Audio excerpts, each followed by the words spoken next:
기도하겠습니다. 영광의 하나님 아버지, 이 시간 친히 이곳에 임재하여 주시고 당신께서 한 사람 한 사람 친히 말씀하여 주옵소서. 예수님 이름으로 기도합니다. 아멘. 예수님은 세 부류 사람에게 세 가지 질문을 받습니다. 어찌하여 신성 모독하는 말을 하는가? 어찌하여 죄인들과 함께 잡수시는가? 어찌하여 당신의 제자들은 금식하지 않는가? 서기관 바리새인 요한의 제자는 유대교를 대표하는 인물입니다. 예수님은 그 질문에 답하시면서 자신이 누구인지, 왜 이 땅에 오셨는지 가르쳐 줍니다. 예수님은 내게 누구십니까? 왜 오셨습니까? 첫째, 예수님은 죄 용서를 선포하는 하나님입니다. 예수님이 배를 타고 본 동네인 가버나움으로 돌아옵니다. 누가 찾아옵니까? 침상에 누운 중풍병자를 사람들이 데리고 오거늘. 중풍은 뇌졸중으로 불리며 뇌혈관이 막히거나 뇌 세포가 손상되는 질환입니다. 신체 마비, 언어 장애를 일으키고 치료가 늦으면 심각한 후유증과 사망으로도 이어질 수 있습니다. 본문의 병자가 침상에 실려온 것을 보면 스스로 움직일 수 없는 중증 환자임을 알 수 있습니다. 혼자 대소변을 처리할 수도 없고 또 여름수양에 참석해서 액티비티도 할 수 없습니다. 그를 안타까워하던 주위 사람들이 어느 날 예수님께서 중풍에 걸린 백부장의 하인을 고쳤다는 소문을 듣습니다. 마가복음에 보면 무리로 인해 중풍병자를 예수님께 데리고 갈 수 없게 되자 지붕을 뚫고 달아내립니다. 2절 하반절을 보십시오. 예수께서 그들의 믿음을 보시고 중풍병자를 데리고 온 사람들, 그리고 중풍병자는 예수님께만 가면 나을 수 있다는 믿음이 있었습니다. 예수님은 믿음의 생각, 믿음의 말, 믿음의 행동을 보고 축복하는 분입니다. 예수님은 중풍병자에게 선포합니다. 작은 자야, 안심하라. 여기까지는 들어줄만 합니다. 그런데 그 뒤에 무슨 말을 합니까? 내 죄 사함을 받았느니라. 작은 자는 아들아라는 말로 부모가 사랑하는 자녀를 다정하게 부르는 말입니다. 안심하라는 말은 용기를 내라는 뜻입니다. 유대인들은 나병과 중풍과 같은 불치병은 하나님께서 저주하신 결과로 내린 병으로 여겼습니다. 학자들의 연구에 의하면 이 사람은 젊은 청년으로 과거 방탕하고 무절제한 생활로 인해 중풍에 걸렸을 것으로 추정합니다. 그래서 그는 비록 예수님께 나왔지만 과연 나 같은 자를 영접해 주실까? 책망하지 않을까? 두려움이 있었습니다. 예수님은 그를 사랑하는 자녀로 영접해 주셨습니다. 더 나아가 내 죄사함을 받았느니라. Your sins are forgiven. 그가 그의 모든 죄가 용서받았음을 선언하셨습니다. 병이 나아도 언젠가는 다시 연약해지고 다시 병에 걸립니다. 죄 문제를 해결받지 않고서는 하나님의 무서운 진노를 피하지 못합니다. 예수님은 그가 중풍을 치료받기에 앞서 그의 죄를 용서해 주셨습니다. 서기관들이 어떻게 반응합니까? 3절을 봅시다. 어떤 서기관들이 속으로 이르되 이 사람이 신성을 모독하도다. 그들은 죄를 용서하는 것은 오직 하나님의 고유한 영역으로 여겼습니다. 그들의 생각이 맞죠.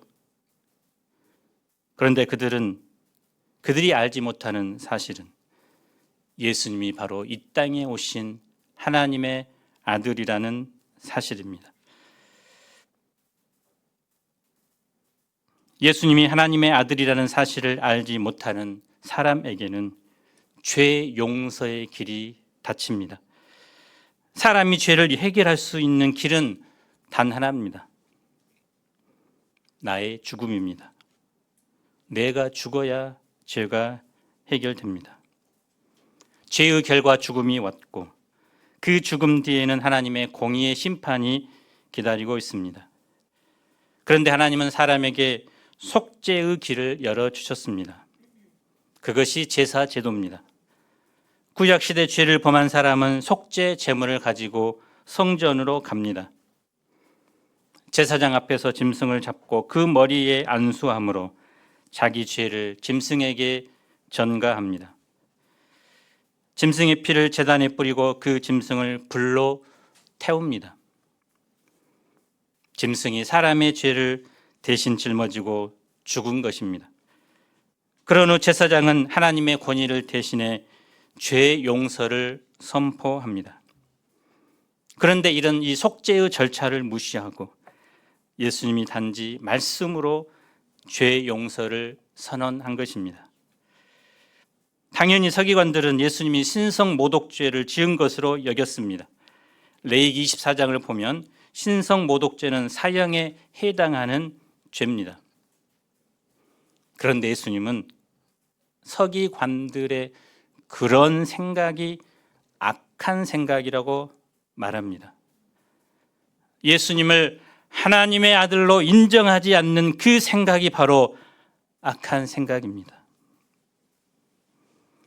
예수님을 단순히 사람으로 생각하는 그 생각이 악한 생각입니다.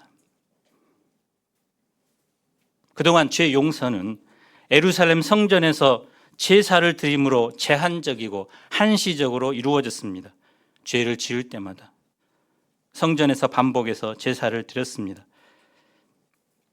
하지만 예수님께서 이 땅에 오심으로 이 동물 희생 제사가 폐해졌습니다. 예수님을 통한 새로운 죄 용서의 시대가 열렸습니다. 예수님은 하나님의 아들로서 자신이 친히 흠없는 속죄 제물이 되신 것입니다. 히브리서 7장 26, 27절은 이렇게 말씀합니다. 이러한 대제사장은 우리에게 합당하니 거룩하고 악이 없고 더러움이 없고 죄인에게서 떠나 계시고 하늘보다 높이 되시니라.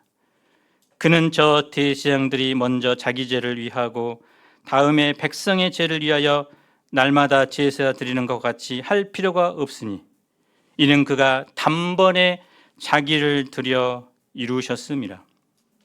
히브리서 10장 12절로 14절도 우리 함께 읽어봅시다. 시작.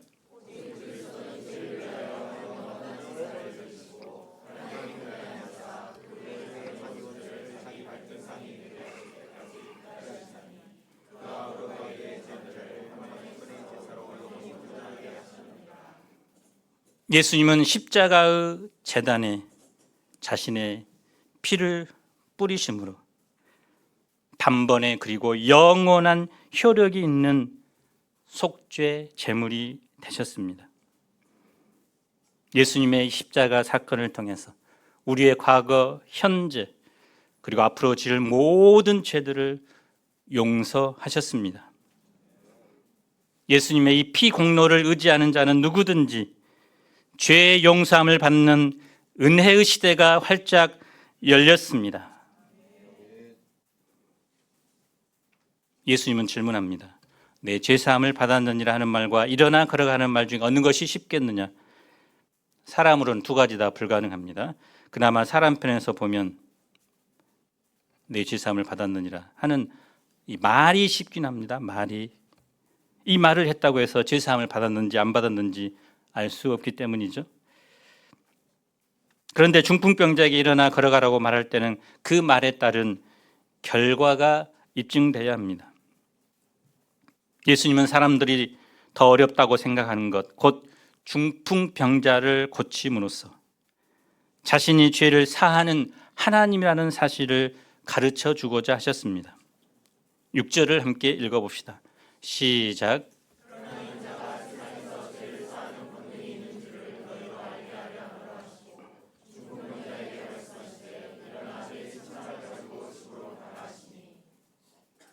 예수님의 말씀이 선포되자 중풍병자의 마비된 팔, 다리에 힘이 생기고 굳었던 혀가 풀렸습니다.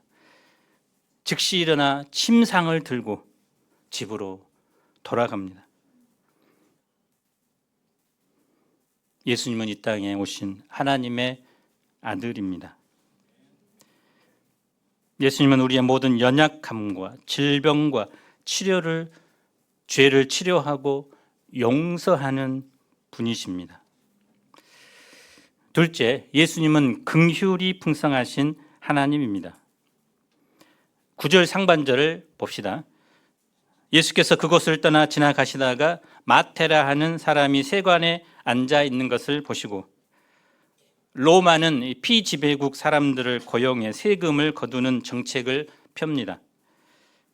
그래서 할당된 분량을 미리 로마에 바치고 그 나머지를 자신이 가졌기 때문에 세리는 악착같이 세금을 거뒀습니다. 그래서 유대인들은 세리를 회당에서 출교시키고 매국노 취급했습니다. 여하킴, 에레미야스는 예수 시대의 예루살렘이라는 책에서 당시 세리들은 노예나 창녀에게서 난 사생아보다 못한 가장 멸시받는 계층으로 분류되었다고 설명합니다. 그런데 마태가 왜 이 세리의 길에 접어들었을까요? 그의 또 다른 이름이 뭐죠? 레위죠. 성전에서 하나님을 섬기는 제사장 직분, 또 백성에게 말씀을 가르치는 그런 일을 하는 지파입니다. 그는 이름과는 달리 사람들을 하나님께 인도하기보다는 괴롭히는 삶을 삽니다. 돈이라는 현실적인 유익을 추구합니다.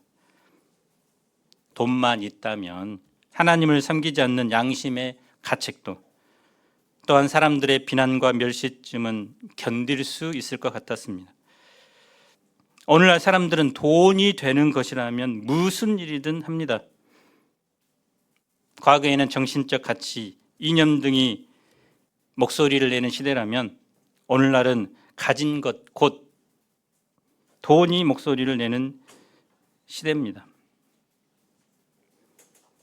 그래서 젠슨 왕이 한국에 오면 그가 다른 사람보다 잘생겼나요? 몸이 좋나요? 그가 가진 거대한 기업, 돈, 성공을 보고 열광합니다. 초대 후문 식당에 갔는데 사장님이 요즘 가게나 또 이 배달도 잘 안 된다고 합니다. 그 이유가 대학생들도 먹는 것을 이제 줄이고 자신이 가지고 있는 모든 돈을 또는 대출을 받아서 주식에 투자하기 때문이라고 말을 했습니다. 마태는 돈 때문에 신앙도 팔고 돈 때문에 민족도 팔고 영혼도 팔았습니다. 그런데 많은 돈이 내면의 공허와 외로움을 만족해 주지 못했습니다. 잘못된 길에 들어선 것을 후회했지만 새로운 인생을 살고자 하는 용기는 없었습니다. 오늘도 세금 장부를 뒤적이며 앉아 있었습니다. 그를 예수님이 찾아오신 것입니다. 그리고 말씀합니다.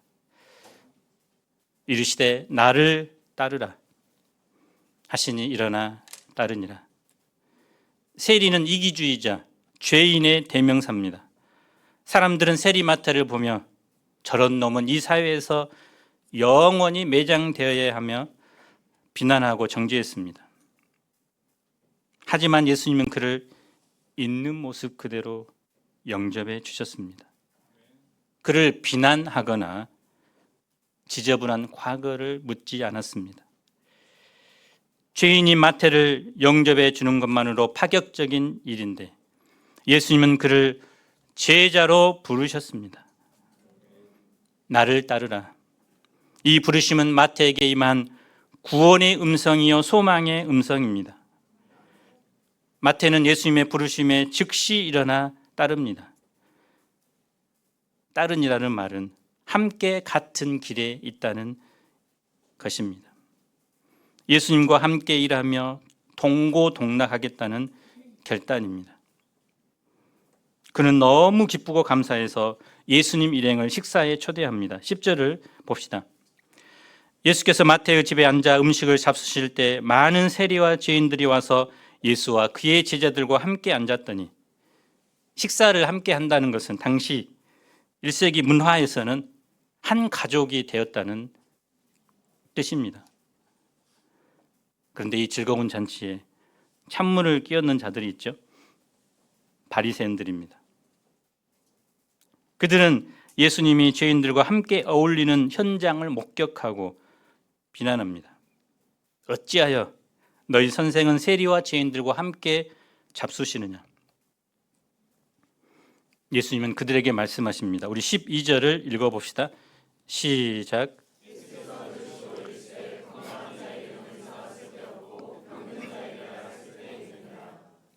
이것은 당시 통용된 격언이라고 합니다. 그래서 아무리 탁월한 의사라도 건강한 자에게는 쓸데없습니다. 물론 요즘은 미리 질병에 걸리지 않았더라도 미리 예방 차원에서 방문할 수도 있죠. 뛰어난 성형외과 의사라도 이 자리에 오신 우리 여성분들, 이 자연 미인에게는 아무 의미가 없습니다. 의사는 병든 자를 위해 존재합니다. 병든 자를 치료해서 건강하게 하는데 그 사명이 있습니다. 13절 상반절을 보십시오. 너희는 가서 내가 긍휼을 원하고 제사를 원하지 아니하노라 하신 뜻이 무엇인지 배우라. 호세아 6장 6절의 인용입니다. 호세아 시대와 같이 예수님 시대도 성전에서 제사는 여전히 드려지고 있었습니다. 그래서 매주 수많은 짐승이 피를 흘리고 죽었습니다. 그런데 하나님은 그들의 형식적인 제사를 받지 않으셨습니다. 지금도 주일마다 세계에서 수많은 예배가 드려집니다. 그런데 하나님이 정말 받으시는 진정한 예배는 과연 얼마나 될까요? 우리가 열심히 예배를 드리고 성경 공부하는 것도 중요하지만 더 중요한 것은 하나님의 마음인 긍휼을 덧입는 것입니다. 성경에 흐르는 정신은 긍휼입니다. 긍휼은 하나님의 마음입니다. 중풍병자와 세리 마태가 구원받은 이유는 하나님의 긍휼로밖에 설명할 수 없습니다. 긍휼은 원어로 레함입니다. 자궁이라는 레햄과 같은 의미입니다. 뱃속에 아이를 잉태하고 있는 어머니의 마음이 긍휼입니다. 하나님은 죄인들을 마치 자궁 안에 품고 있는 아이를 보듯 그렇게 보고 계십니다. 영어로 긍휼은 컴패션이죠. 함께 한다는 고난 아픔을 의미하는 패션의 합성어입니다. 그래서 긍휼은 함께 아파하는 것입니다. 다른 사람에게 대해 마치 자신의 뱃속의 아이처럼 생각하는 마음입니다. 우리 결혼한 분들의 카톡 대문을 보면 대부분 이제 자녀 사진으로 도배되어 있습니다. 특별히 문예찬 목사님은 그러겠죠. 유튜브에도 자녀의 그 사소한 행동들을 올려서 이제 나뿐만 아니라 다른 사람도 좀 봐주라고 하죠. 뭐 자녀가 똑똑하고 내세울 것이 많아서 그런 것이 아닙니다. 그 존재 자체로 귀하고 사랑스럽기 때문입니다. 하나님은 불타는 긍휼로 우리 존재 자체를 바라보고 사랑하고 존귀하게 여깁니다. 그래서 이사야서 49장 15, 16절은 이렇게 말씀합니다. 여인이 어찌 그 젖먹는 자식을 잊겠으며 자기 태에서 난 아들을 긍휼히 여기지 않겠느냐. 그들은 혹시 잊을지라도 나는 너를 잊지 아니할 것이라. 내가 너를 내 손바닥에 새겼고. 하나님이 문신을 했다고 나오잖아요. 그런 표현으로 하나님은 나를 이 손바닥에 새기시고 절대로 잊지 않으십니다. 하나님의 긍휼의 십자가는, 긍휼의 절정은 십자가입니다. 하나밖에 없는 독생자를 십자가에서 죽게 하시고 우리를 죄로부터 구원하셨습니다. 그래서 하나님의 이 긍휼 때문에 내가 오늘 생명을 유지하고 오늘도 살아갈 수 있습니다. 긍휼의 마음이 사람을 살립니다. 긍휼의 마음으로 죄인을 품으면 그는 의인이 됩니다. 긍휼의 마음으로 병든 자를 품으면 그는 건강한 사람이 됩니다.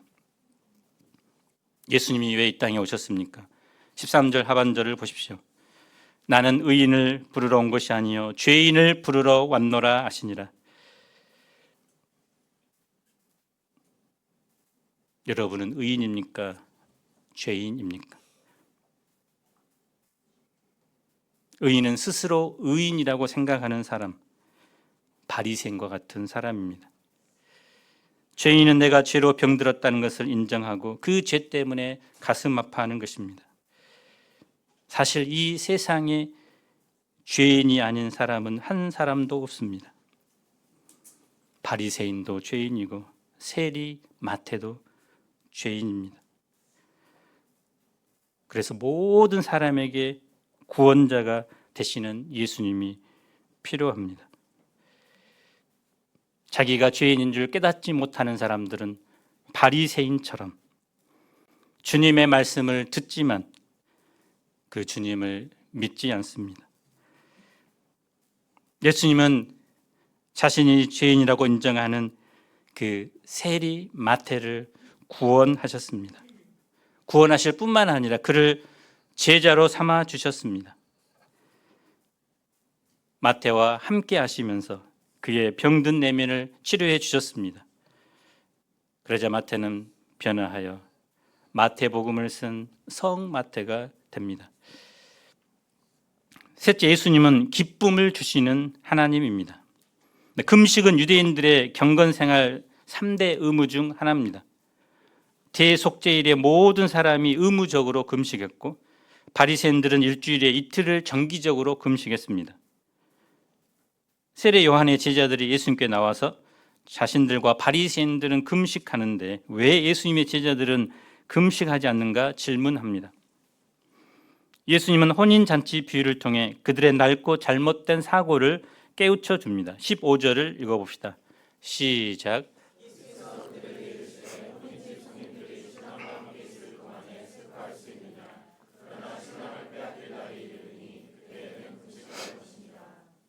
신앙생활은 혼인잔치와 같이 기쁨이 넘치는 삶입니다. 그런데 그 기쁨의 원천은 신랑 되신 예수님께 있습니다. 예수님을 배우고 주님과 교제하는 삶을 살 때 세상에서 맛볼 수 없는 기쁨을 누리게 됩니다. 그런데 신랑을 빼앗길 때 그때는 금식해야 합니다. 내 마음에 예수님이 계시지 않고 죄로 가득해 기쁨이 사라질 때 그때는 금식하며 간절히 기도해야 합니다. 16, 17절을 마지막으로 읽어봅시다. 시작.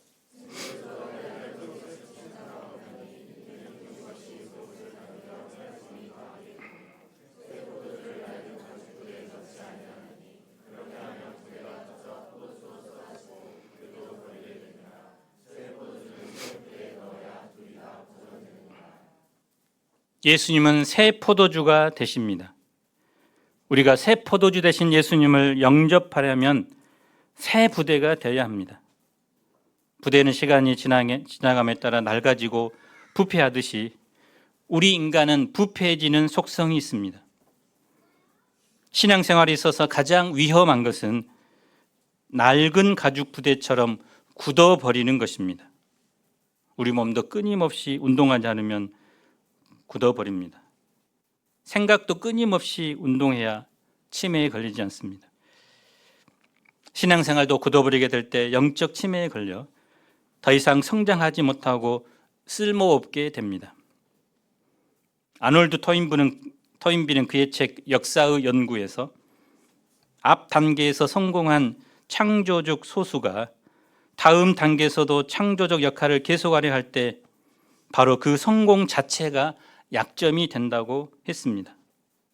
그래서 과거에 열심히 하여 성공했기 때문에 자족하는 마음이 자기 우상화를 낳아 현재에 대해 수수방관적이고 피동적인 태도를 갖게 된다고 설명합니다. 그 예로 바리새인을 들었습니다. 바리새인들은 파죽지세로 밀려드는 헬라 문화에 대항하여 율법을 지키기 위해 영웅적인 투쟁을 한 사람들입니다. 그래서 백성들로부터 많은 존경을 받았죠. 성공하게 되자 교만과 자만심으로 인해 형식적이 되고 부패하게 되어 결국 낡은 가죽 부대가 되어버립니다. 우리는 새 부대가 되기 위해서 끊임없이 자기 개혁에 힘써야 합니다. 하나님께서 오늘 우리에게 주시는 새로운 은혜를 담을 수 있도록 우리의 마음과 삶이 날마다 새로워져야 합니다. 구체적으로 우리는 매일 우리의 삶 가운데 회개가 있어야 합니다. 말씀과 기도로 자신을 하나님께 온전히 내어드려야 합니다. 그리고 성령께서 무슨 말씀을 하시든지 100% 순종하는 삶을 살아야 합니다. 나병 환자 이방인 백부장에 이어 이 중풍병자 세리마태도 천국 백성이 되었습니다. 우리가 죄에서 구원받고 예수님의 제자가 된 것은 하나님의 긍휼 때문입니다. 상처와 아픔과 죄와 고통 가운데 있는 분이 지금 이 자리에 있다면 그것을 주님의 십자가 앞에 내려놓기를 바랍니다. 예수님은 우리를 여전히 긍휼의 마음으로 바라보시고 우리를 치유해 주십니다. 우리도 긍휼의 마음을 품고 연약함과 죄로 고통하는 영혼들을 위로하고 살리는 일에 쓰임 받을 수 있기를 간절히 기도합니다. 이 시간 우리 함께 찬양 한 곡 하시면서 기도의 자리로 나아가겠습니다. 우리가 주님 앞에 죄인입니다. 주님의 십자가의 은혜가 필요합니다. 주님의 긍휼 때문에 우리가 오늘도 삽니다. 우리의 죄와 연약함 주님 앞에 들고 나갑니다. 찬양하겠습니다.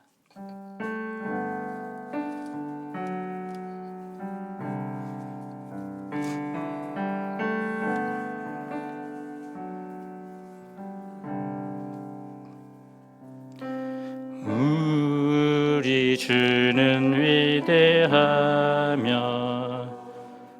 능력이 많으시도다. 그의 지혜에 무궁하며 인자는 영원하도다. 상한 자들 고치시며 상처를 싸매시도다.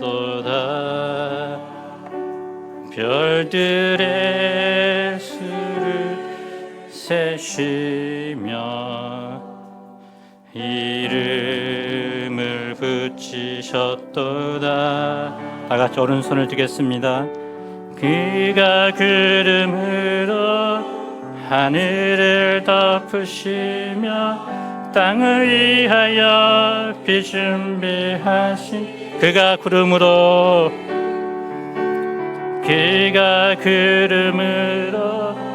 하늘을 덮으시며 땅을 위하여 비 준비하신 한 번 더 그가 구름으로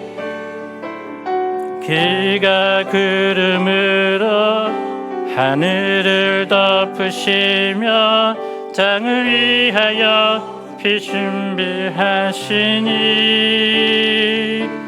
예루살렘아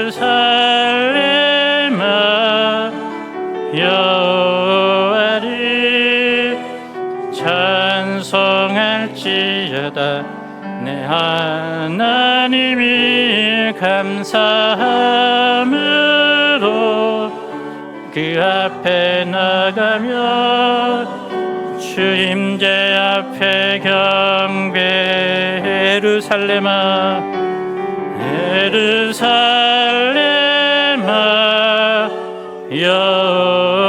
여호와를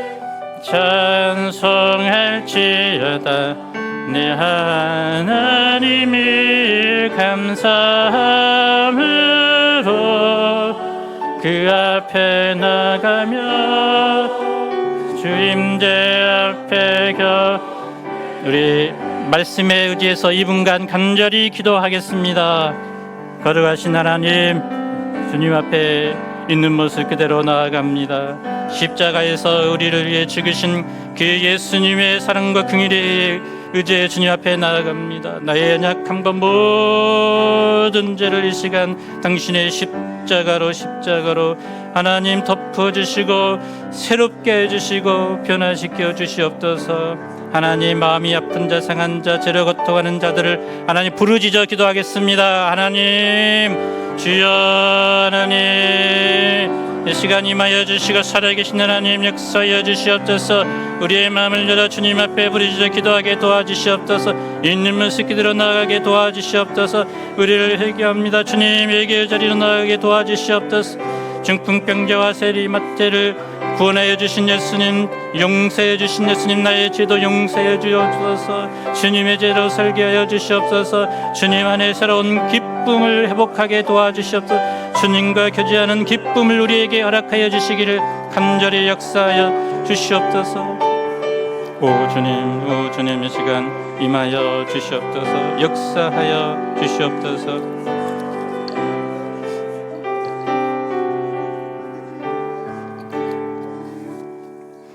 거룩하신 하나님 아버지, 주님은 의인을 부르러 온 것이 아니라 죄인을 부르러 오셨습니다. 우리가 바로 죄인입니다. 주님의 긍휼이 아니면, 주님의 은혜가 아니면 죽을 수밖에 없고 영원한 주님의 심판 가운데 처할 수밖에 없는 죄인입니다. 우리가 날마다 이 주님의 십자가 앞에 나아가게 하시고 주님 없이 살았던 것, 주님 없이 교만하게 살았던 것, 주님 없이 죄악 가운데 방탕하게 살았던 것, 주님이 주신 사명 감당하지 못하고 자기 욕심, 돈을 쫓아 살았던 것, 이 모든 것들을 회개하고 이제는 정말 주님 한 분만으로 만족하고 주님을 사랑하며 주님과 교제하며 주님과 함께하는 삶을 살게 하옵소서. 예수님 이름으로 기도합니다. 아멘.